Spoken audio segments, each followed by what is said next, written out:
This video is brought to you by BigBadToyStore. Make your purchases through my personal link in the description to help out the channel. Okay, so here is the reason why I haven't been doing like as many videos recently. It's because I've been waiting for this gigantic pile of loot from my sponsor BigBadToyStore. Check the link in the description. And yeah, I thought I would do like a little unboxing to show you what's coming up and just like talk a little bit about what I bought and why I bought it. So I actually cheated a little bit. As you can see, this huge box is already open. There was also some delays because I really wanted some specific items, and I just had to take full advantage of BigBadToyStore's pile of loot mechanics so I could save like a ton on shipping. So yeah, I already opened a few things, well, only two things to be honest, but first up is the Obi-Wan Kenobi figure, and I've always wanted an Obi-Wan figure, but I haven't really been happy with any of them, and I was actually a big fan of the Kenobi TV show. It had some rough parts, but overall I think Ewan McGregor did absolutely amazing, and I loved his look in it, and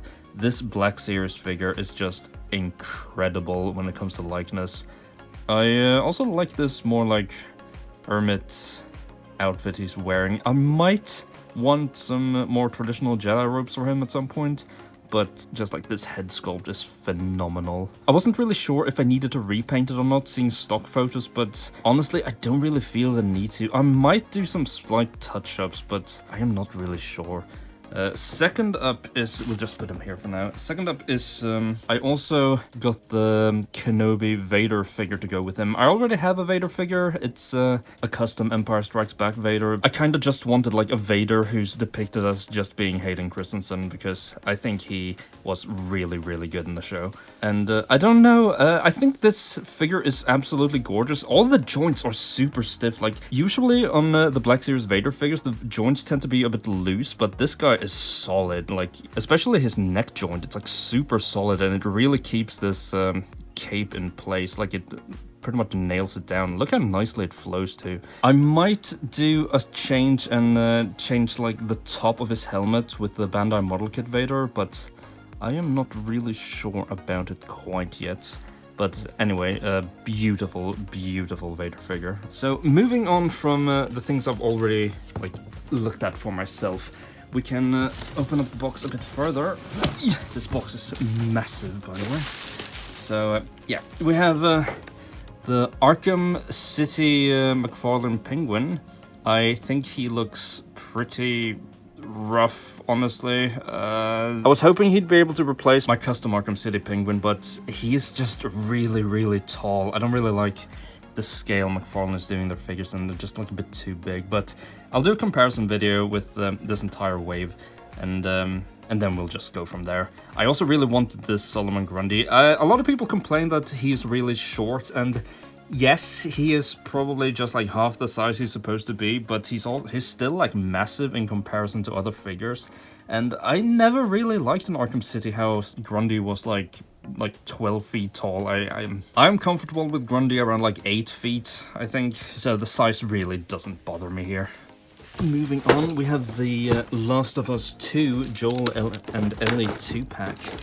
And I haven't played Last of Us 2. I love Last of Us 1, I think it's a masterpiece, but Last of Us 2, with all the crappy decisions made and whatnot, I'm not really too interested. But however, I do like these characters, so I figured I would just celebrate the first game with this 2-pack. I might do some minor touch-ups to them. Next up is Rhino from the Retro Carded Wave, and I didn't realize how big this card would be. It's like massive. And I have a tendency to like really big, dumb, brute characters, and you don't really get more dumber and brutish than Rhino. It's just a really, really nice looking figure, and holding a blister card like this really makes me nostalgic. It's so cool.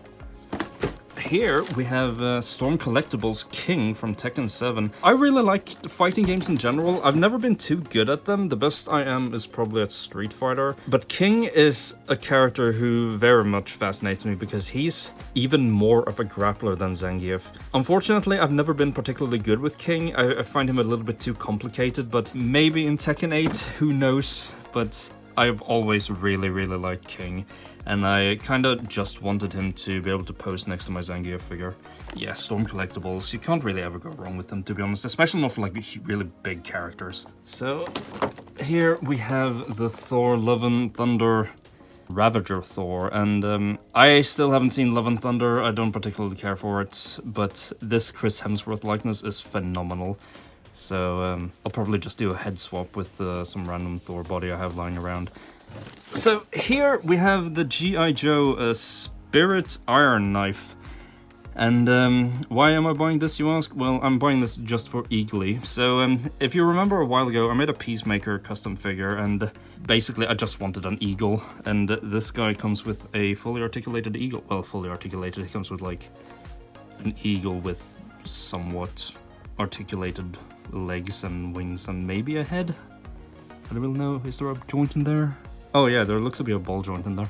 So this guy, he will go straight for fodder. Got some nice pouches here I could probably use for something. Nice sniper, nice knife. Yeah, he'll be used for something in the future. So here we have Dazzler, and I pretty much bought her only for the forearms. She's gonna be part of my Jennifer Willis kit bash, and yeah, that's pretty much it. But maybe in the future I'll need some blue parts for something, I guess, maybe, hopefully. And here is the Arkham City Batman figure. So this is pretty much exactly like the other figure I have, but it's got a new head sculpt, and I'm really curious what it's gonna look like when I paint eyes on him. He still has these like really slim legs, which I'm not too particularly fond of. But I saw someone replace like the upper thighs with the Three Jokers Batman, and I thought it looked pretty good because those legs were a lot like bigger. And it might make this guy look better as well. And I figured since I would be getting so much of this wave, I might as well just buy the entire wave, to be honest, so I could get Grundy. I also really wanted this Bat Grapple, which I've wanted that for ages, and none of the Batman figures I bought ever came with one. So here's Rachel Ghoul. I am not a fan of Rachel Ghoul in Arkham City. I think he looks pretty bland, and I don't like him.